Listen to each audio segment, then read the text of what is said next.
Hello friends, welcome to my channel Yashraj education hub.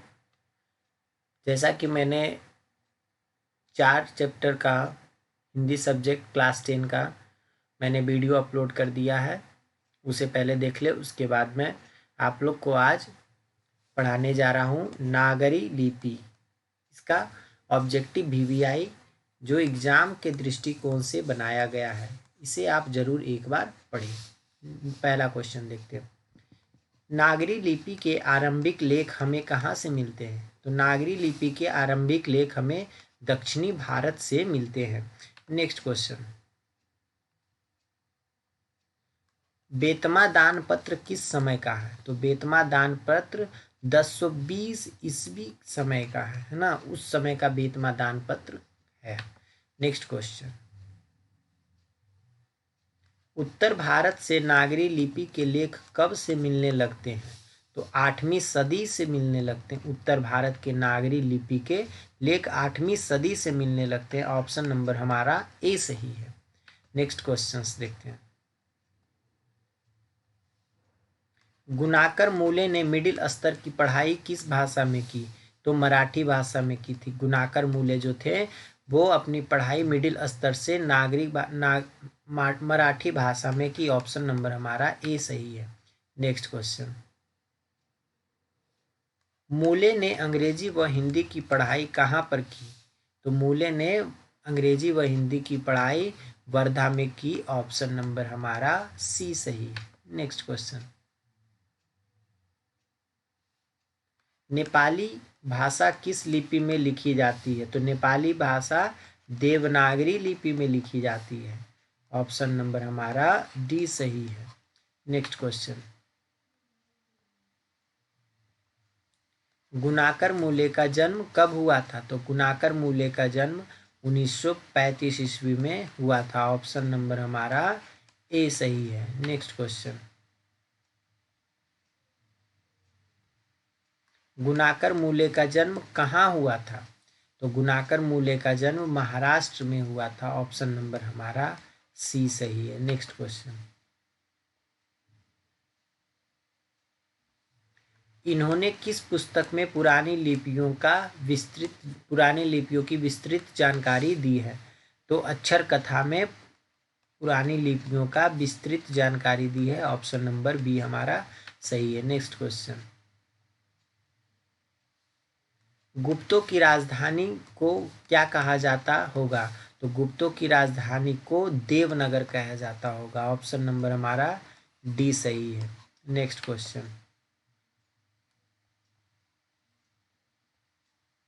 Bangla लिपि प्राचीन नागरी लिपि की है। बांग्ला लिपि जो है प्राचीन नागरी लिपि की है। तो क्या चीज का है? बहन की है ना। नेक्स्ट ऑप्शन नंबर हमारा बी सही है। नेक्स्ट क्वेश्चन,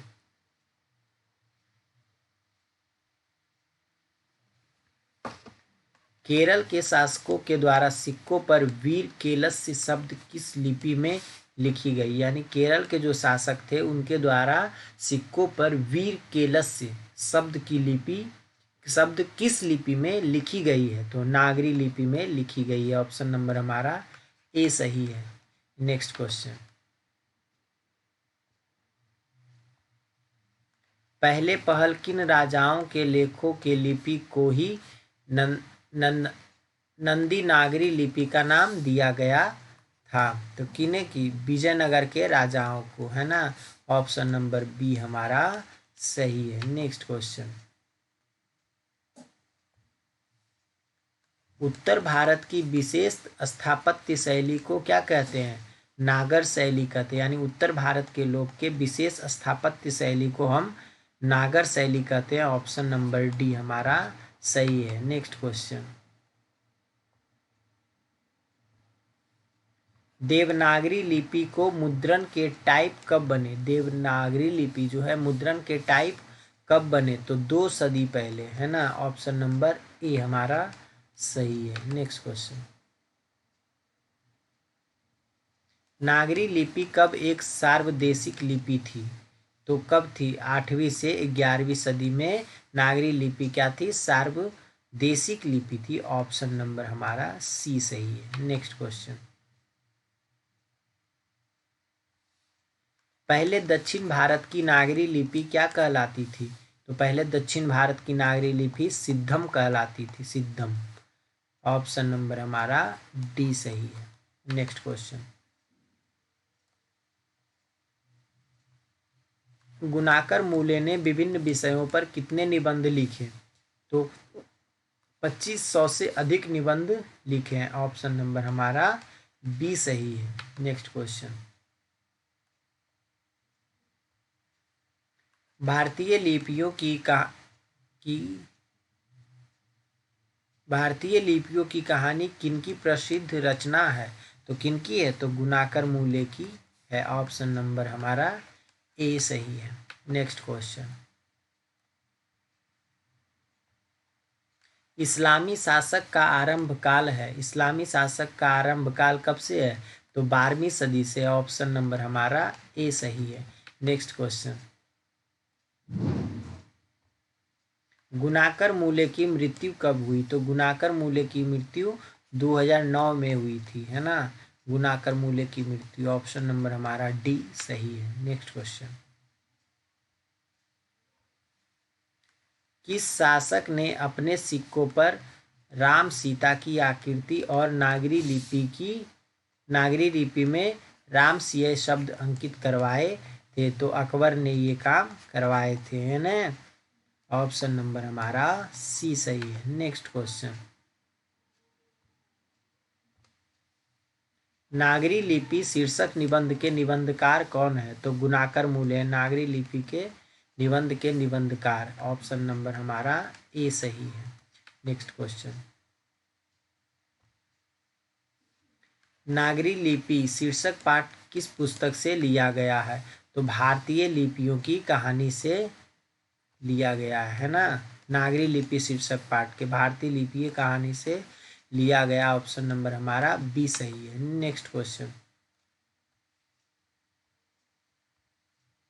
मराठी भाषा की लिपि कौन सी है? तो देवनागरी लिपि है। मराठी भाषा है क्या? देवनागरी लिपि है। ऑप्शन नंबर हमारा सी सही है। नेक्स्ट क्वेश्चन, टकसाल का संबंध है क्या चीज से? तो सिक्कों से टकसाल का संबंध। ऑप्शन नंबर हमारा ए सही है। नेक्स्ट क्वेश्चन, श्रवण बेलगोला स्थान का संबंध है क्या चीज से है? जैन धर्म से। श्रवण बेलगोला का संबंध, श्रवण बेलगोला नामक स्थान है, उसका संबंध क्या चीज से है? जैन धर्म से। नेक्स्ट क्वेश्चन, सिद्धम क्या है? सिद्धम एक प्रकार की लिपि है। सिद्धम एक प्रकार की क्या है? लिपि है। ऑप्शन नंबर हमारा डी सही है। नेक्स्ट क्वेश्चन, सॉरी,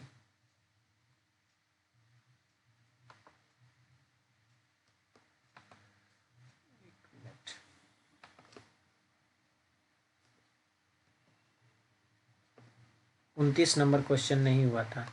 किसे देवनागरी की संज्ञा दी गई है? तो काशी को देवों की नगरी। देवनगरी मतलब देवों की नगरी।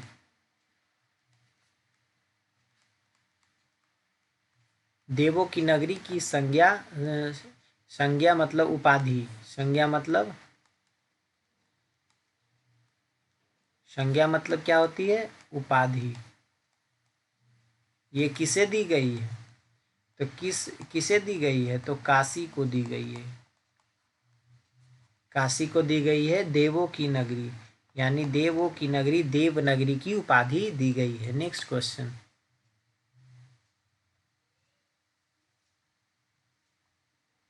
हिंदी के आदि कवि कौन है? तो हिंदी के आदि कवि सरहपाद हैं। ऑप्शन नंबर हमारा ए सही है।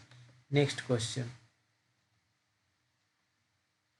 अमोघ वर्ष कौन था? अमोघ वर्ष प्रख्यात राष्ट्रकूट राजा था। अमोघ वर्ष प्रख्यात राष्ट्रकूट राजा था एक, है ना। ऑप्शन नंबर हमारा बी सही है। नेक्स्ट क्वेश्चन, मिहिर भोज की ग्वालियर प्रशस्ति किस भाषा में है? तो संस्कृत भाषा में है। मिहिर भोज की ग्वालियर प्रशस्ति संस्कृत भाषा में है। ऑप्शन नंबर हमारा सी सही है। नेक्स्ट क्वेश्चन, बेतमा कहाँ है? बेतमा इंदौर के पास है। बेतमा क्या है? इंदौर के पास स्थित है ना। ऑप्शन नंबर हमारा ए सही है। नेक्स्ट क्वेश्चन, दक्षिण भारत के पांड्य प्रदेश के से किस राजा ने पलियम ताम्रपत्र मिले हैं? तो राजा वरगुन के पलियम ताम्रपत्र मिले हैं। ऑप्शन नंबर हमारा बी सही है। नेक्स्ट क्वेश्चन, अब नहीं है क्वेश्चन। तो आज तक इतना मैंने पढ़ा दिया। पांचवा चैप्टर नागरी लिपि का कुछ इम्पोर्टेंट क्वेश्चन थे जिन्हें मैंने आप लोगों को करवा दिया। तब तक अब आते हैं अगले वीडियो में, आते हैं लेकर मैं चैप्टर 6। मिलते हैं, तब तक के लिए थैंक यू सो मच।